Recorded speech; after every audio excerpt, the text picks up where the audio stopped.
Yeah. What the Lucky Charms is that? What is he? Can we keep him? Can we keep him? He looks like he's looking for his pot of gold at the end of the rainbow, bro. He does look like he's looking for me Lucky Charms, but he's so fucking cute. This motherfucker has been trying to get drunk for 200 years. You help my boy. This is some bull.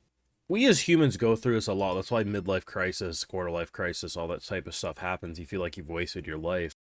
Imagine being put in the body of an elven and you get to that point where you're like, man, I've wasted my life. That has to sting all the more because of how much extra length you've been around. Depending on how you look at it, right? Glass half full, glass half empty. You wasted 3 months, or in this case, you wasted years of your life. Or it's just so funny you gotta be like, you know what? It's kind of entertaining. I think we had a good rodeo. 300 years in the mines? She's actually a slave. I actually feel terrible for her. She's reluctantly taking her lumps. I love that Frieren has so few action scenes, the animators will just randomly cook on a mining scene to make it seem like a battle animation, you know? They were gonna raid the mine. I mean, reasonable. You know, at the end of the day, whether you like it or not, the objective truth is that this is the face of what a peak 10 out of 10 anime episode looks like. And like the title says, is it just me? Or is this show a waste of time? No. Is it just me, or is this season better than season 1 already? Now, that's a bold statement. It's probably recency bias.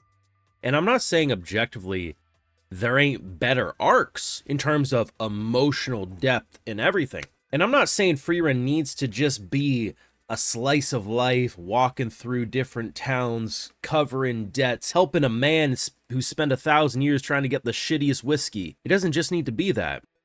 And we are going to have more emotional arcs. We're going to have more intense arcs, but there's something so special about an almost calm before the storm season. That's kind of what it feels like.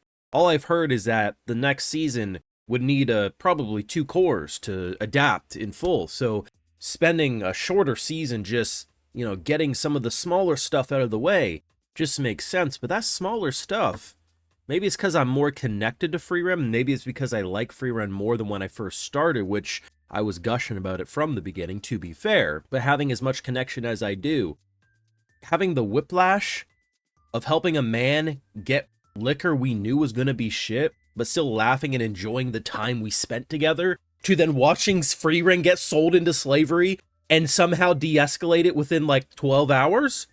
This is a peak fucking season. But like the message says, is it worth wasting your life? Is watching an anime really how we should prioritize spending our life, or should we do something more productive? And to that I say, we watch more anime. Now, of course, if you got this far in the video, you know what to do. Make sure you drop a like, show your support, subscribe, ring that bell, and Patreon is where you're going to catch my full live reactions, all some more, which does help fund the channel and videos just like these. But let's talk about my favorite point of the episode. Can we keep him? This little son of a bitch looks like he could have been pulled out of a Dr. Seuss book. Isn't it the Lorax or something? This, he's so adorable. Can we keep him? Like, seriously, as soon as I saw him, I wanted his pot of gold at the end of the rainbow, bro. I was like, we need to keep him with us. But I really like what they did with the concept of time here. So, in order for us to get through a barrier, it's the last barrier. This is this man's life work. Literally 80 years ago when we were with the other party, our favorite drunken priest wanted to stick by and find the old liqueur.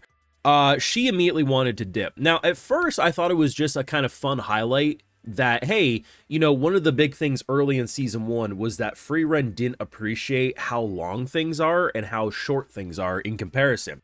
If we remember very early, a lot of people won't fucking remember. If we remember with Fern, she was trying to find, what was it, an amulet or something she lost, and she stayed there for months. And Fern had to teach her that, you know, months for you is a blink of an eye. Months for me is a good chunk of my life. And I do think this is still part of it, but the fact that, like, hey, 3 months to break down a barrier, add in the fact that she knew behind the barrier it was shit. Like, in the episode, the person who put up the message saying it's like the nectar of the gods behind the door was like, I just did it just because. So we knew it wasn't going to be some special liquor, but anyone who reads the message would believe it. They'd be like, oh, the gods left us a message. As she even says, it's nothing that special. But I think what's so great, and I think what's so powerful about this show's message is that It's not about the destination, it's about the journey. Sometimes the destination will be a light at the end of the tunnel, be utopia, or other times it'll be shitty-ass whiskey or whatever else you might be drinking. But hey, you're able to share a smile, a laugh with a group of friends, and I thought that's just such a great message. The only negative is that seemingly we left Best Boy behind after, and like I said, can we keep him, can we keep him? But either way, that's my new favorite fucking point of Frieren, if we're being honest. Fuck any of the emotional storytelling otherwise, it's this little cute goofball. We really do need a dwarf in our party, though. It is missing. Just saying. I do love the fact, though, that we literally spent 3 months of our time getting rich because, you know, 20 gold coins is a good amount of money, only to owe, like, 500. And I gotta be honest, I wasn't sure where he was going, but I figured we were going to get out of the slavery situation sooner than later. But my guess was that she was just going to basically find gold and pay it off. I didn't realize that he also was going to be like, hey, I know you're special. You're just going to make me a lot of money. You're going to make some money and we're going to part ways. But it is hilarious to think that she's like, hey, I was going to pay it back someday. No, she wasn't. It's been 80 years and she was like, yeah, I thought I could pay it off whenever. I guarantee you, had this not happened, she was never coming back to this village. Though I will say from here on out, anytime she talks about how like she doesn't want to stay in one location, I'm just going to assume she has debts and she doesn't want to pay those debts off. And that's very, very funny. You do got to love your homies though. The fact that all day they had been trying to figure out what to do about the situation. You can just tell, like, look at the difference in stress here. Like, this is a blink and you miss a moment. Fern's out here saying I was about to go in guns a-blazing at night and probably murder people. Stark's like, bruh, I had no way to defuse this situation, nor did I have a better option than what she said. You can just tell that all day he's been trying to convince his future wife here that maybe killing the general miners isn't the way to go. And she said, but that's the only way we can save her. And he had no counter to that, and the whole day he's been thinking, for fuck's sakes, what have I gotten myself into? And I feel for Best Boy Stark, I really, really do. I think there is an argument to be made not having a fourth party member consistently allows for temporary party members, but that little dwarf was fucking adorable. It tingled my brain. Just let him get the pot at the end of the rainbow, damn it. Let me know your thoughts down below. Do you agree with me, Season 2 better than Season 1? I know that's probably a hot take. I mean, I'm sure a lot of people like Season 2, but they're like, we haven't even seen nearly enough.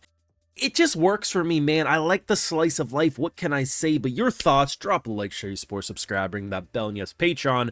Full live reactions do live over there, which does help fund the channel and videos just like the one you're watching. So I'd love to give those video shoutouts to my patrons because they make it all possible. Alrighty, so today we got Plato's Chicken, Jimmy Carroll, Rom Was Taken, Holmes, Jay Monaco, XY1000CH, and we also have Cody Tiffany. So I appreciate the support, everyone. Please take care. Y'all have a good one.